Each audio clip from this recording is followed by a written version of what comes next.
ಶಿವಮೊಗ್ಗ ನಗರದ ಸ್ಲಂ ನಿವಾಸಿಗಳ ದಶಕಗಳ ಬೇಡಿಕೆಯಾದ ಹಕ್ಕುಪತ್ರ ವಿತರಣೆ ಕುರಿತು ಸದನದಲ್ಲಿ ಶಿವಮೊಗ್ಗ ಶಾಸಕ ಎಸ್ಎನ್ ಚನ್ನಬಸಪ್ಪ ಧ್ವನಿ ಎತ್ತಿದ್ದಾರೆ. ಈ ಕುರಿತು ಸದನದಲ್ಲಿ ಪ್ರಶ್ನೆ ಎತ್ತಿದ ಅವರು, ಸ್ವಂತ ಸೂರಿನ ಕನಸು ಕಾಣುತ್ತಿರುವ ಸಾವಿರಾರು ಕುಟುಂಬಗಳಿಗೆ ಶೀಘ್ರವಾಗಿ ಹಕ್ಕುಪತ್ರ ವಿತರಿಸಿ ಅವರಿಗೆ ಸಾಮಾಜಿಕ ಭದ್ರತೆ ಒದಗಿಸುವುದು ಸರ್ಕಾರದ ಆದ್ಯತೆಯಾಗಬೇಕು ಎಂದು ಸದನದಲ್ಲಿ ಒತ್ತಾಯಿಸಿದ್ದಾರೆ.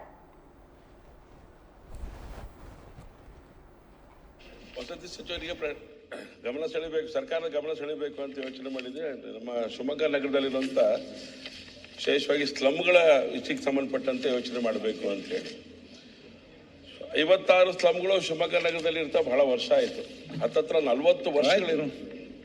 ಮನೆ ಅಧ್ಯಕ್ಷರೇ ನಿಮ್ಗೆ ಉತ್ತರ ಕೊಟ್ಟಿದ್ದಾರೆ ಮನೆ ಅಧ್ಯಕ್ಷರೇ. ವಿಶೇಷವಾಗಿ 56ಕ್ಕೂ ಹೆಚ್ಚು ಸ್ಲಮ್ಗಳು ಶಿವಮೊಗ್ಗ ನಗರದಲ್ಲಿದೆ. ಆದರೆ ಮೊನ್ನೆ ಹಕ್ಕುಪತ್ರ ಕೊಡುವಂಥ ಸಂದರ್ಭದೊಳಗಡೆ ಹುಬ್ಳಿನಲ್ಲಿ ಶಿವಮೊಗ್ಗದ ಎಲ್ಲ ಸ್ಲಮ್ಗಳಲ್ಲೂ ಹಕ್ಕುಪತ್ರ ಕೊಡೋ ವ್ಯವಸ್ಥೆ ಆಗತ್ತೆ ಅಂತ ನಾವು ಅಂದ್ಕೊಂಡಿದ್ವಿ. ಕೇವಲ 291 ಹಕ್ಕುಪತ್ರಗಳು ಮಾತ್ರ ಮೊನ್ನೆ ಕೊಟ್ಟಿದ್ದಾರೆ. ಆದರೆ ಈ ಹಿಂದೆ ಮುಖ್ಯಮಂತ್ರಿಗಳಾಗಿದ್ದಂಥ ನಮ್ಮ ಸದಾನಂದ ಗೌಡರು ಅವರೆಲ್ಲ ಇದ್ದಂಥ ಸಂದರ್ಭದಲ್ಲಿ ಎಲ್ಲರಿಗೂ ಹಕ್ಕುಪತ್ರ ಕೊಡುವಂಥ ಒಂದು ವ್ಯವಸ್ಥೆಗಳನ್ನ ನಾವು ಮಾಡಿದ್ವಿ. ಯಾವುದೋ ಒಂದು ಟೆಕ್ನಿಕಲ್ ಇಶ್ಯೂಸ್ ಕಾರಣಕ್ಕೋಸ್ಕರ, ಏನೋ ಸಮಸ್ಯೆ ಇದನ್ನ ಕಾರಣಕ್ಕೋಸ್ಕರ ಬಂದಂಥ ಸರ್ಕಾರ ಅದೆಲ್ಲದನ್ನು ಕೂಡ ರದ್ದುಪಡಿಸಿತ್ತು. ಅದಾದ್ಮೇಲೆ ಒಂದು ಇಂಚು ಕೂಡ ಮುಂದಕ್ಕೆ ಹೋಗಕ್ಕೆ ಸಾಧ್ಯ ಆಗಲಿಲ್ಲ ಮಾನ್ಯ ಅಧ್ಯಕ್ಷರೇ.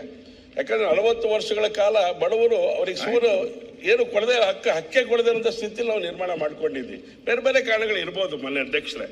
ಆದರೆ ಎಲ್ಲ ಒಂದು ಕಡೆಗೆ ಇದರೊಳಗಡೆ ಖಾಸಗಿ ಮಾಲೀಕತ್ವದ್ದು ಇದೆ, ಅದಕ್ಕೆ ಸರಿಯಾದಂಥ ನಿರ್ಣಯಗಳಾಗ್ತಾ ಇಲ್ಲ. ನಮಗೆ ಖಾಸಗಿ ಮಾಲೀಕತ್ವ ಇರುವಂಥ ಸ್ಲಮ್ಗಳಿಗೆ ಏನಾದ್ರು ಬದಲಿ ವ್ಯವಸ್ಥೆ ಮಾಡಿಕೊಡ್ಬೇಕಾಗತ್ತೆ. ಅದ್ರ ಬಗ್ಗೆನೂ ಯಾವುದೇ ರೀತಿ ಆಲೋಚನೆಗಳು ನಡೀತಾ ಇಲ್ಲ. ಹಾಗೇನೆ ಖರಾಬು ಕಟ್ಟೆ, ಸರ್ಕಾರಿ ಖರಾಬು ಕಟ್ಟೆಗಳಲ್ಲಿ ಈ ತರದ ಸುಮಾರು ಕುಟುಂಬಗಳಲ್ಲಿ ವಾಸ ಮಾಡ್ತಿರ್ಬೇಕಾದ್ರೆ ಅದಕ್ಕೆ ಪೂರಕವಾಗಿರುವಂಥ ಸಂಗತಿ ಅಂತ ಹೇಳಿದ್ರೆ ಮನೆ ಅಧ್ಯಕ್ಷರೇ, 6 ಕೆರೆ ಕಟ್ಟೆಗಳು ಬರುತ್ತೆ. ಕೆರೆ ಅಲ್ಲ, ಅದು ಖರಾಬು ಕಟ್ಟೆಗಳು ಅಂತ ಇರುವಂಥದ್ದು. ಆದರೆ ಅದಕ್ಕೆ ಪೂರಕವಾಗಿ ಯೋಚನೆ ಮಾಡಕ್ಕೆ ಸರ್ಕಾರ ಅವಕಾಶ ಮಾಡಿಕೊಡ್ಬೇಕಾಗಿತ್ತು. ಯಾಕೆಂದ್ರೆ ಕೆರೆಯನ್ನ ತೆಗೆದು ಸಿಟಿ ಕ್ಲಬ್ನ ನಾವು ಮಾಡಿರೋರು ಶಿವಮೊಗ್ಗದೊಳಗೆ, ಅಷ್ಟು ಬೃಹಸ್ಪತಿಗಳಿದೀವಿ ನಾವು. ಆದ್ರೆ ಸಾಮಾನ್ಯ ಜನ ಬಡವರು ವಾಸ ಮಾಡ್ತಿರೋಂಥ ಜಾಗದಲ್ಲಿ ಅವ್ರಿಗೆ ಹಕ್ಕುಪತ್ರ ಕೊಡಬೇಕು ಅಂತ ಹೇಳಿದ್ರೆ ಈ ಸರ್ಕಾರಗಳು ಯೋಚನೆ ಮಾಡದೆ ಹೋದ್ರೆ ಇವ್ರ ಬದುಕನ್ನು ಹೇಗೆ ಹಸನ ಮಾಡುವಂಥದ್ದು. ಸೊ ಹಾಗಾಗಿ ನಂದು ವಿನಂತಿ ಮಾನ್ಯ ಅಧ್ಯಕ್ಷರು ನಿಮ್ಮ ಮೂಲಕ ಅಂತ ಹೇಳಿದ್ರೆ, ಯಾಕಂದ್ರೆ ಸಂಬಂಧಪಟ್ಟವ್ರು ಯಾರು ಕಾಣ್ತಾ ಇಲ್ಲ ನಮಗೆ.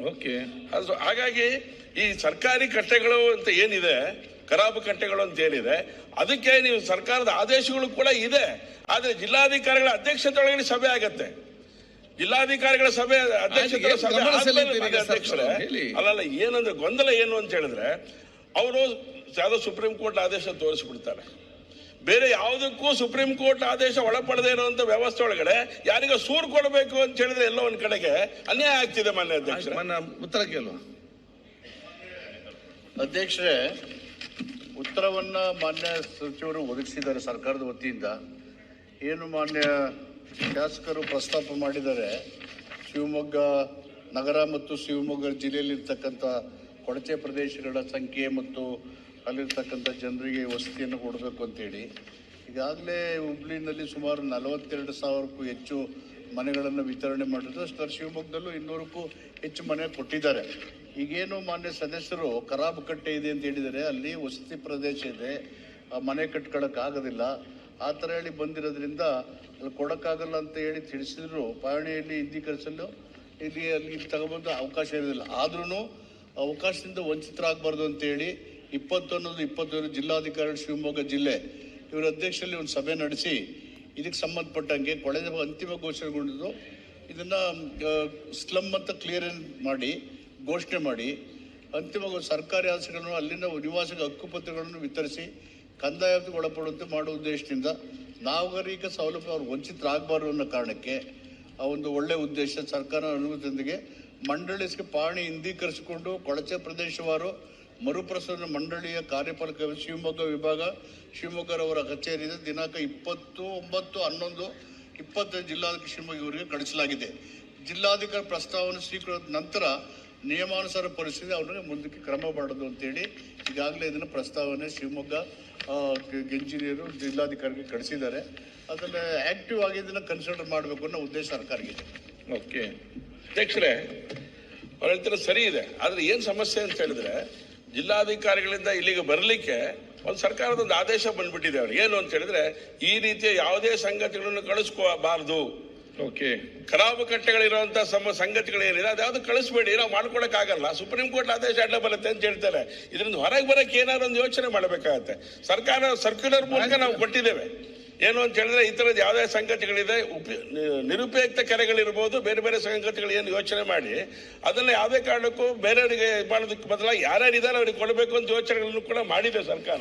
ಆದ್ರೆ ಜಿಲ್ಲಾಧಿಕಾರಿಗಳ ಕಚೇರಿಯಿಂದ ಇಲ್ಲಿಗೆ ವಾಪಸ್ ಬರ್ಲಿಕ್ಕೆ ಬಂದು ಬಹಳ ದಿನ ಆಗಿದೆ, ಆದ್ರೆ ಅದು ತೀರ್ಮಾನಗಳಾಗ್ತಾ ಇಲ್ಲ. ಯಾಕಂತ ಹೇಳಿ ಸುಪ್ರೀಂ ಕೋರ್ಟ್ ಅಂತ ಕಥೆ ಹೇಳ್ತಾರೆ ಮಾನ್ಯ ಅಧ್ಯಕ್ಷರೇ. ಇದಕ್ಕೇನಾದ್ರು ಸರಿಯಾದಂತ ನಿರ್ಣಯವನ್ನ ಈ ಸಭೆಯೊಳಗೆ ಸದನಗಳಲ್ಲಿ ಕೊಡಿಸ್ಬೇಕು ಅಂತ ವಿನಂತಿ ಮಾಡ್ತಾರೆ. ಹೇಳಿದ್ರ ನೀವು ನೋಡಿ ನೋಡಿ ಸರ್, ಒಂದು ಸೆಕೆಂಡ್ ಸರ್ ಪ್ಲೀಸ್. ನನ್ಗೆ ಗೊತ್ತಾಯ್ತು, ಬೇರೆಯವರಿಗೆ ಇಲ್ಲದ ಕಾನೂನು ಯಾಕೆ ಇದಕ್ಕೆ ಅಂತ ನನ್ನ ಪ್ರಶ್ನೆ ಇರಲ್ಲ. ಅದನ್ನ ಈಗ ಮಂತ್ರಿ ಹೇಳಿದ್ರು, ನಮ್ಮ ಮಂತ್ರಿ ಜೊತೆ ಪರಿಶ್ರಮ ಮಾಡಿ ಹೇಳ್ತಾರೆ ಅಂತ ಹೇಳಿ. ನೀವು ಮಂತ್ರಿ ಬಂದಾಗ ನಿಮ್ಮನ್ನು ಮತ್ತು ಕೂತ್ಕೊಳಿಸಿ ಇದಕ್ಕೊಂದು ಪರಿಹಾರ ಕಾಣಲಿಕ್ಕೆ ಪ್ರಯತ್ನ ಮಾಡೋಣ ನಾವು.